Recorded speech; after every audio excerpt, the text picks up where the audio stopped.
Hello, true duelists. My name is Craig Fee, and as always, welcome to the Yu-Gi-Oh! Update. In today's video, we get to find out just how much a sore throat impacts the quality of these videos, so stay tuned as I steadily lose my voice. This weekend will be a big one for competitive Yu-Gi-Oh! With YCS Pasadena in California.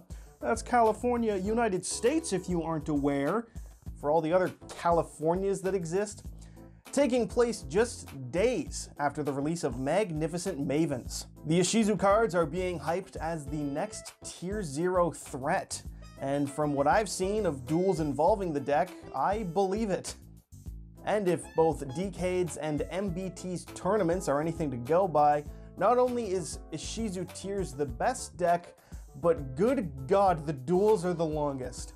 As someone who played against Ritual Beast back in the day, I remember thinking it can never get worse than this, and as it turns out, past me's a fucking idiot. It'll be interesting to see how dominant the deck is and if time issues arise from it, how Konami might see to hit the deck to prevent tournaments from going overly long, because the finals in MBT's tournament went on for an hour and change for 2 duels of the match.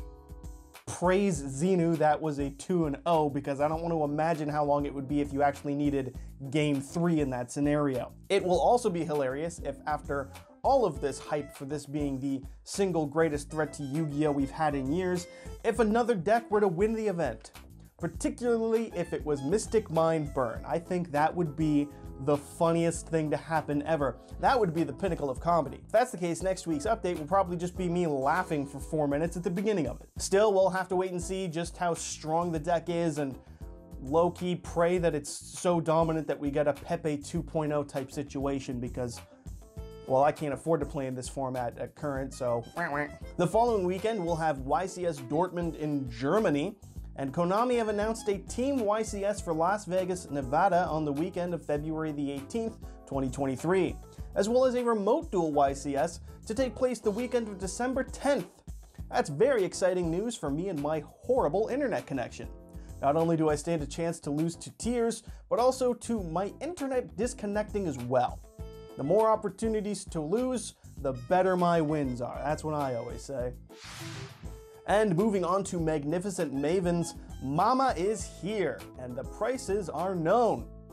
Mostly. And as I make this video, it is affordable as hell, with the Ishizu cards going for $16 a piece and lower, and that's when I was sorting from the most expensive card to least.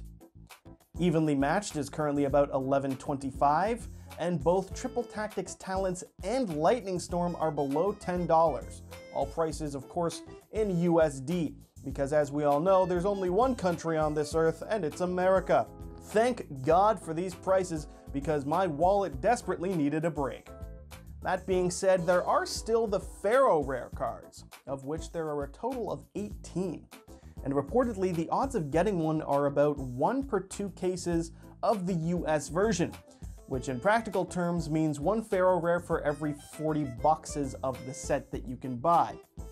It'd take an average of 36 cases, therefore, to see all 18, which means the odds of getting an individual specific Pharaoh Rare are lower than the odds of you getting a specific Starlight Rare. So while this set has plenty of low cards, it'll be pretty damn top heavy as well. And a set called Mama. Kill me. In more card news, we've seen the last of the alt arts to be released in the OCG Selection 5 set.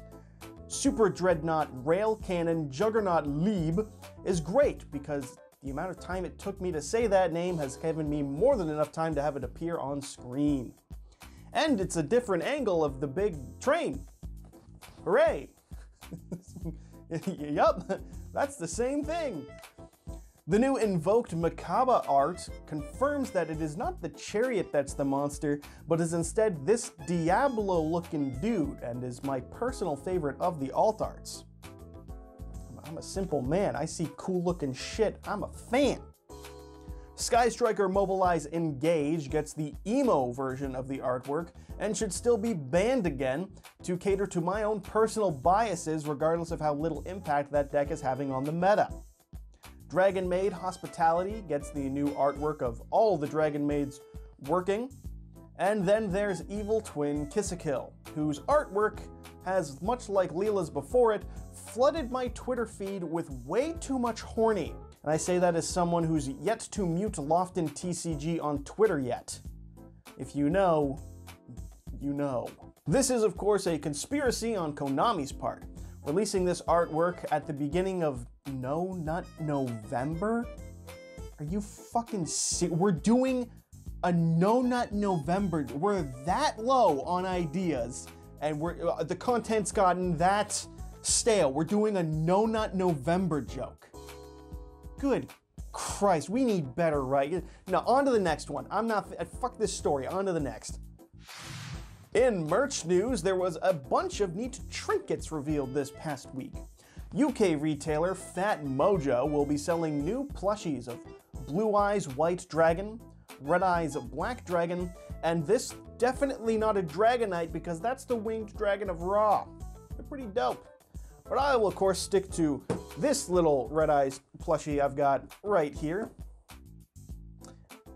which was from Think New official site. If you'd like a copy of what I believe is called the Toasty Eyes, Angry-Eyed Toasty Dragon. He struggles sometimes, but can't win them all. Hot Topic has announced blind bag figures that will come with cards and will apparently come in little Millennium puzzles, which are pretty damn groovy, and the UK retailer Game, which is just the word game in all caps. I have tremendous respect for that being the name of your hobby shop. Game will be offering pre-orders for Fanatic's new metal card collectibles. This is a set of the 3 Egyptian god cards in metal shapings, in metal form. This will sell for $70 USD if I'm not mistaken, and there is also a Blue Eyes White Dragon one that will be selling individually for $23 US. They're pretty neat, and yeah, they're god card support products. They'll probably sell well. In community news, we had a huge development in the ongoing CIMO lore because CIMO was not only confirmed, but we got 3 separate pictures of proof of it. Yes, CIMO saw fit to grace us all with photos of his early teen years self, and they are nothing short of glorious. Kudos goes out to CIMO because these are hardly the cringiest things that could be posted online. There's definitely far worse from people's past, mine included. But the point is, he didn't have to share this. He did not have to grace us with these photos, but he did. And that's why he's one of the GOATs, because CIMO's hair could block out the sun. And a Rise Against t-shirt, what a fucking hero. Attaboy, CIMO, attaboy. And so that'll wrap up this week's update. I return Toasty Eyes to his container where I keep him and a gun for when I need to have a small discussion with my producer over the quality of some of the jokes we've been getting.